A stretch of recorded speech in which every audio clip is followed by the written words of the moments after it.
Welcome to the day 6 of DSA in Java.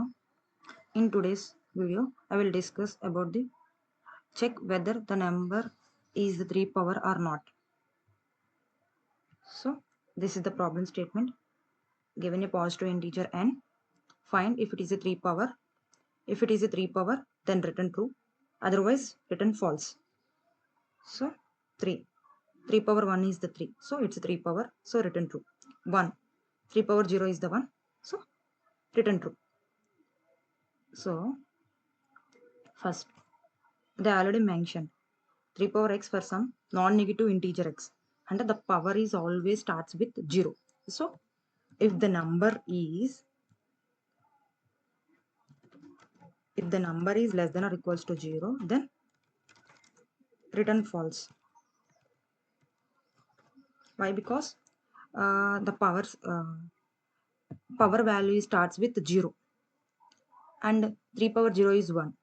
So any power value one కంటే కూడా greater than ఉంటుంది, greater than equals to 1 వస్తుంది. So negative values అనేవి పవర్లో రావు కాబట్టి అందుకే నేను ఎడ్జ్ కేస్ని హ్యాండిల్ చేస్తున్నాను, రిటర్న్ ఫాల్స్ అని చేస్తున్నాను. సో ఇప్పుడు మెయిన్ కేస్,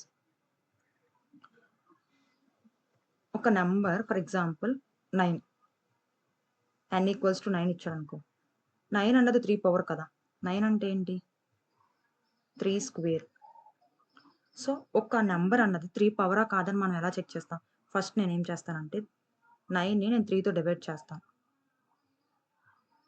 3తో డివైడ్ చేస్తే 3 టైమ్స్ అండ్ 9, రిమైండర్ అన్నది 0 వచ్చింది.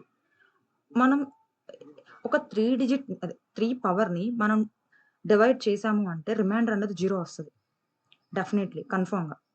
సో మనకి ఏదైతే కోఎఫిషియంట్ వచ్చిందో మళ్ళీ కోఎఫిషియంట్ని కూడా మళ్ళీ నేను డివైడ్ చేస్తున్నాను.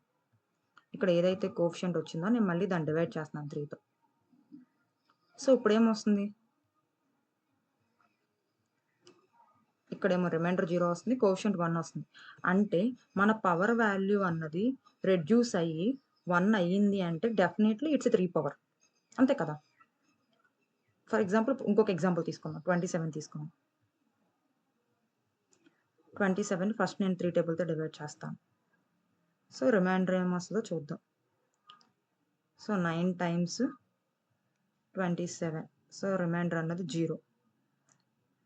సో రిమైండర్ అనేది 0 వచ్చింది కాబట్టి నెక్స్ట్ స్టెప్కి, నెక్స్ట్ ఇప్పుడు ఏముంది మనకి n వాల్యూ ఏమైంది? 3 అయింది కదా, 9 అయింది కదా. సో ఈ 9ని నేను మళ్ళీ డివైడ్ చేస్తాను. సేమ్ 3 టైమ్స్, రిమైండర్ అనేది మళ్ళీ 0 వచ్చింది. సో మళ్ళీ ఈ 3ని డివైడ్ చేస్తాను. అప్పుడేమొస్తుంది? వాల్యూ 1 వస్తుంది. అంటే ఏంటి? ఇప్పుడు మన 27 అన్నది ఏమైంది? 1గా రెడ్యూస్ అయింది. ఇప్పుడు అలాగే 81 చేస్తాను. ఫస్ట్ 81ని 3తో డివైడ్ చేస్తాను. ఏమొస్తుంది? 2 టైమ్స్ 6 అండ్ 21 7 టైమ్స్.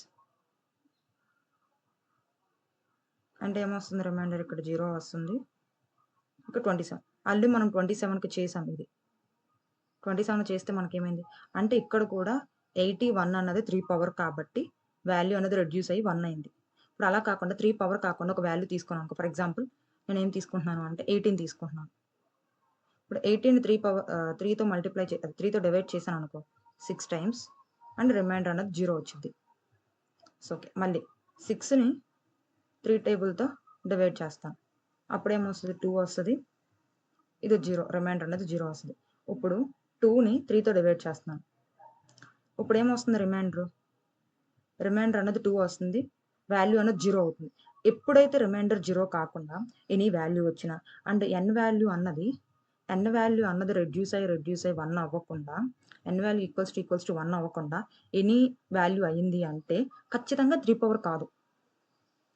సో ఇక్కడ ఒకసారి చూడండి. సో నేను ఇక్కడ ఇప్పుడు దాకా ఏం చేశాను? ఫస్ట్ వైల్ లూప్లో n వాల్యూ అన్నది డివైడెడ్ బై 3 చేస్తే రిమైండర్ అన్నది 0 వస్తే నేను లోపల వైల్ లూప్ బాడీలోకి వెళ్ళి n ఈక్వల్స్ టు n/3 చేస్తాను.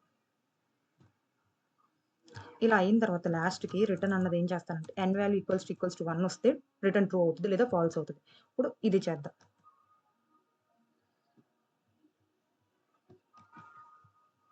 సో ఇక్కడ నేను n వాల్యూ ఏం తీసుకుంటున్నాను అంటే n వాల్యూ 27 తీసుకుంటున్నాను అడగలా 27ని మనం 3తో డివైడ్ చేస్తే రిమైండర్ ఏమొస్తుంది 0 వస్తుంది ఖచ్చితంగా. ఆల్రెడీ చేసాం కదా ఇక్కడ 27ని ఏమొచ్చింది రిమైండర్ 0 వచ్చింది. సో రిమైండర్ 0 కాబట్టి 27ని మనం 3తో డివైడ్ చేస్తే మనకి ఏమొస్తుంది n వాల్యూ 9 వస్తుంది. మళ్ళీ సేమ్ ఇక్కడ నుంచి మళ్ళీ ఇక్కడికి వెళ్తాను. ఇప్పుడు 9ని మనం 3తో డివైడ్ చేస్తే రిమైండర్ ఏమొస్తుంది ఈక్వల్స్ టు 0 వస్తుంది కదా. సో ట్రూ కదా. సో ఏమవ్వాలి ఇక్కడ నుంచి ఈ లైన్ దగ్గరికి వెళ్ళాలి. సో ఇప్పుడు n వాల్యూ సేమ్ మనం 9ని 3తో డివైడ్ చేస్తే మనకి ఏమొస్తుంది వాల్యూ కోఎఫిషియంట్ 3 వస్తుంది. ఇప్పుడు 3ని 3తో డివైడ్ చేస్తే ఏమొస్తుంది రిమైండర్ 0 వస్తుంది. సో మళ్ళీ 0 వచ్చింది కాబట్టి మళ్ళీ లోపలికి వైల్ లూప్ బాడీ ఎగ్జిక్యూట్ అవ్వాలి. సో ఇప్పుడు 3ని మనం 3తో డివైడ్ చేస్తే ఏమొస్తుంది 1 వస్తుంది. సో 1ని మనం 3తో డివైడ్ చేస్తే రిమైండర్ అన్నది 0 రాదు. నాట్ ఈక్వల్స్ టు 0 వచ్చింది కాబట్టి మనం ఇక్కడ నుంచి ఇక్కడికి వచ్చేస్తాం, బయటకు వచ్చేస్తాం. ఇప్పుడు n అన్నది ఈక్వల్స్ టు 1. మన n వాల్యూ ఎంత ఉంది, మన n వాల్యూ 1 ఉంది అండ్ అలాగే ఈక్వల్స్ టు 1 కదా. సో ఇది ట్రూ కాబట్టి ఖచ్చితంగా 3 పవర్. సో ఒకసారి ఎగ్జిక్యూట్ చేసి చూద్దాం.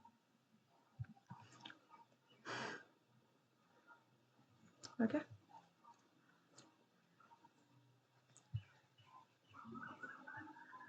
సో మనం సేమ్ ఇలానే 2 పవరా కాదా అంటే కూడా చెక్ చేయొచ్చు. Same 2 power or not if n is given. మనకి n గాని ఇస్తే అది 2 పవరా కాదా సేమ్ చేయొచ్చు. బట్ ఇక్కడ ఏం చేస్తామంటే ఇప్పుడు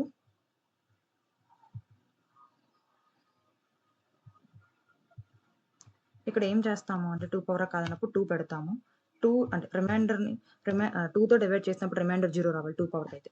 ఫర్ ఎగ్జాంపుల్ నేను ఏం చేస్తానంటే n వాల్యూ ఈక్వల్స్ టు 16 తీసుకుంటాను. 16ని నేను 2తో డివైడ్ చేస్తాను. చేస్తే కోఎఫిషియంట్ ఏమో 8 వస్తుంది, రిమైండర్ ఏమో 0 వస్తుంది. ఓకే, రిమైండర్ 0 వచ్చింది కాబట్టి లోపలికి వెళ్ళొచ్చు కదా, ఈ కేసు ఎగ్జిక్యూట్ అవ్వచ్చు కదా. సో ఇప్పుడు ఏమవుతుంది n వాల్యూ 8 అవుతుంది 8. సో మళ్ళీ అగైన్ ఇక్కడ నుంచి మళ్ళీ ఇక్కడికి వెళ్తాను. ఇక్కడికి వెళ్ళి ఈసారి 8ని డివైడ్ చేస్తాను 2తో. 2 డివైడ్స్ 8. ఇప్పుడు ఏమవుతుంది, ఇప్పుడు 4 వచ్చింది, ఇక్కడేమో రిమైండర్ 0 వచ్చింది. సేమ్ మళ్ళీ ఇప్పుడు ఏం చేస్తాను, మళ్ళీ సేమ్ మళ్ళీ 4ని డివైడ్ చేస్తాను. 4ని 2తో డివైడ్ చేస్తాను. 2 వచ్చింది 2 times 4 కాబట్టి ఇక్కడ 4 ఇక్కడ 0 అయిపోయింది.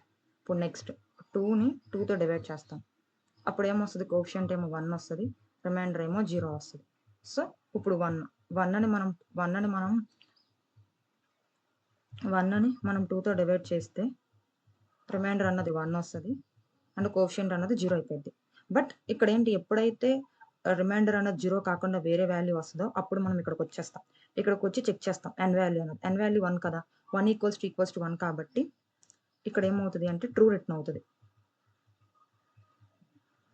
సో ఇప్పుడు ఇదే ప్రాబ్లం ఇప్పుడు 4 పవరా కాదా అని అడిగారు అనుకో, if n is 4 power or not అని అడిగారు అనుకోండి, సేమ్. సో ఇక్కడ ఏమేం చేస్తాం 4 పెడతాం, ఇక్కడేమో 4తో డివైడ్ చేస్తాం. ప్రతిసారి రిమైండర్ అన్నది 0 వస్తే 4తో డివైడ్ చేస్తాం, మళ్ళీ చెక్ చేస్తాం రిమైండర్ 0 వచ్చింది, మళ్ళీ 4తో డివైడ్ చేస్తాం, 4 కోఎఫిషియంట్ని తీసుకుంటాం. సో ఇలా చేస్తాం. ఇప్పుడు ఈ 3 పవర్ అన్నది చేసాం కదా, అలాగే సేమ్ లీడ్ కోడ్లో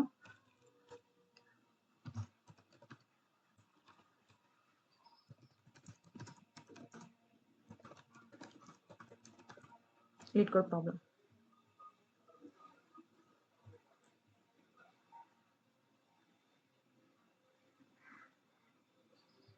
ఓకే, ఈ ప్రాబ్లం సాల్వ్ చేయొచ్చు. అండ్ అలాగే సేమ్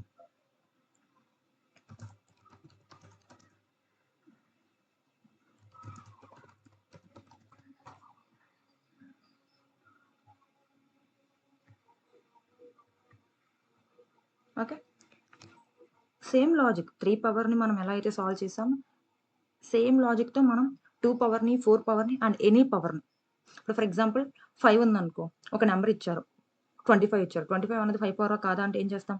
సేమ్ 5తోనేమో ఫస్ట్ 5తో మనం డివైడ్ చేసినప్పుడు రిమైండర్ అనేది 0 వస్తే కోఎఫిషియంట్‌ని తీసుకుంటాం తర్వాత. సేమ్ ఆ కోఎఫిషియంట్‌ని మళ్ళీ 5తో డివైడ్ చేసినప్పుడు రిమైండర్ వస్తుందా రావట్లేదా చెక్ చేసుకుంటా వెళ్తాం.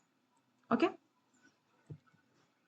Thank you for watching this video and please like, share and subscribe. And if you want one-to-one mentorship for DSA and development, reach out me through registration link, and registration link is present in bio, YouTube channel bio description. So please reach out me if you want one-to-one mentorship.